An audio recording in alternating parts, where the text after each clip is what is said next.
Hello my friends and welcome back. Thank you very much for being with me again today. Bad news for my European friends. And I'm smiling because it seems like those leaders over there are not part of Europe. It seems like they are simply in a different alternate world. It seems like they work their own, or they work for their own script.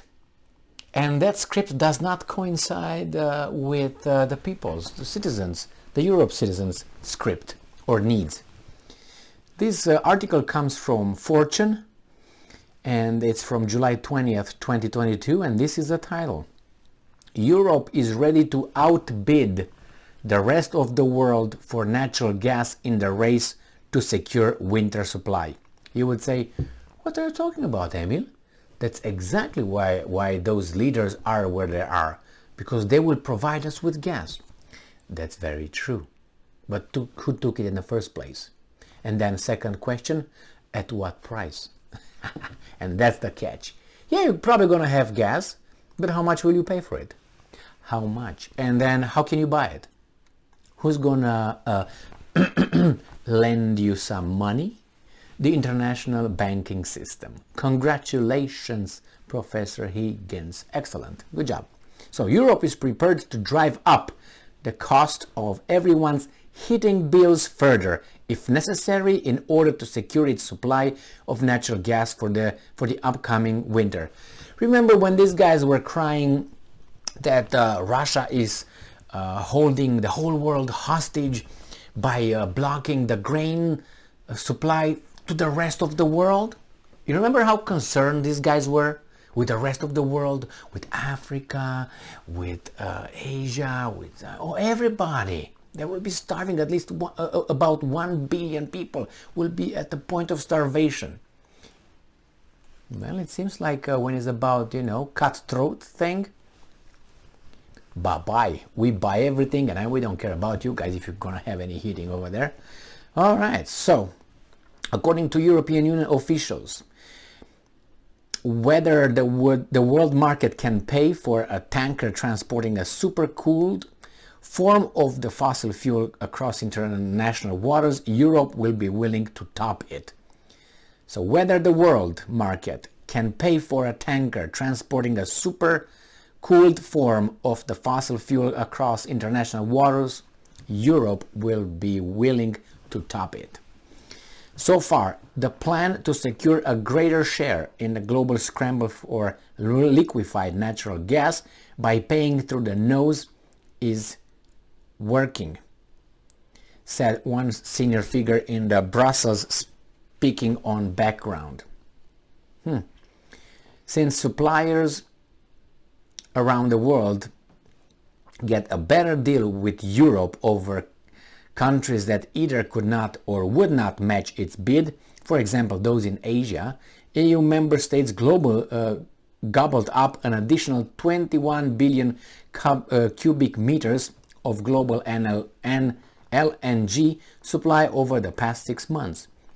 New Russian pipeline imports over land into the EU, primarily originating from Norway, the UK, North Africa and the Caspian Sea, grew by just 14 billion cubic meters in comparison. And I'm quoting, understanding that we are in the context of very high prices in Europe. And this is what is making us able to attract record levels of LNG in the first half of this year. You're going to pay.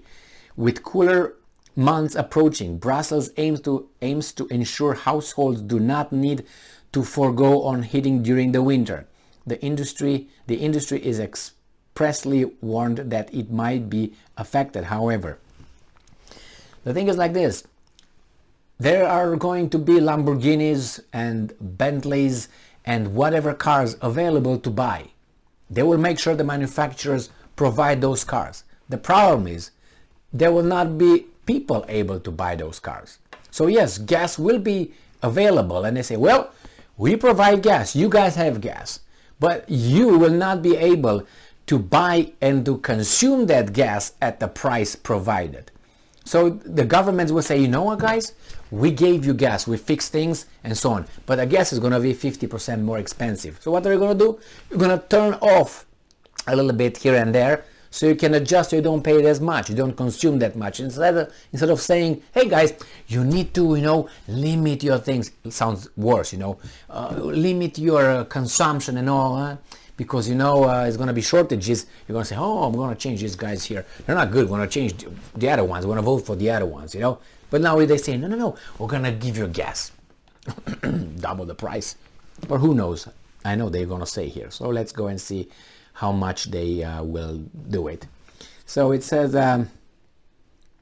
currently, benchmark Dutch TTF future contracts for next month's delivery are trading for around $46.5 per million British thermal units. Europe's willing to dig deeper into its pockets. What pockets? They don't have pockets, they have empty pockets, that others around the world will likely buy prices going forward.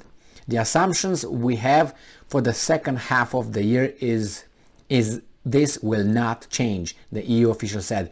All in all, the baseline scenario is that we continue to be able to attract LNG at record levels also in the second half of the year, albeit at higher prices. You bet. Who's going to pay for that? Cuts voluntary for now. So right now they're going to ask to probably cut your consumption. So facing what it believes is likely total gas embargo by Russia to weaken support for Ukraine, the EU Commission proposed on Wednesday a bloc-wide reduction in demand of 15% from August through the end of March. So you gotta cut somehow 15%. I don't know how, but you're gonna do that. Initially participation is voluntary and designed to redirect some 45 billion cubic meters of incoming supply towards the bloc's assorted caverns, beefing up EU-wide storage levels towards its 80% target by November 1st from just 64% at present. In this case, we will request the same 15% is done by all member states on a mandatory basis. So you guys, in order to fill those things, your reserves, you have to cut your consumption 15%, it seems like. It says, today a dozen EU member states have been hit by a partial or total cut-off of Russian gas, and overall the flow is now less than 1/3 of what it used to be. Russia is blackmailing us. Russia is using energy as a weapon, von der Leyen told reporters on Wednesday. No! You impose sanctions on yourselves. What do you mean it's using as a weapon? If you wouldn't have placed sanctions on Russia and Russian gas and oil and all that, and send money and send support and send weapons to Ukraine, then probably you would have the same amount of gas this winter. So it's not blackmailing anybody. You're just bad decision for the citizens, good decision for you guys, because you work with other circles, not with the population. You're in different circles. That's their scenario, those script, not the population script. It's too obvious. To ensure EU member states unite to face down Russian President Vladimir Putin together, she added, we have to keep the vivid memory of the pandemic alive. Did you hear that? To ensure EU member states unite to face down Russian President Vladimir Putin together, she added, and I'm quoting, we have to keep the vivid memory of the pandemic alive. Guys, these people are not your friends. No, they do not work for you. They work for others, and you guys are just over there to be used, as we all are, as modern slaves on the planetary plantation. Yeah, all you do is go to work, come back, do whatever you can do in 2 hours, fix things, and then you go again to work.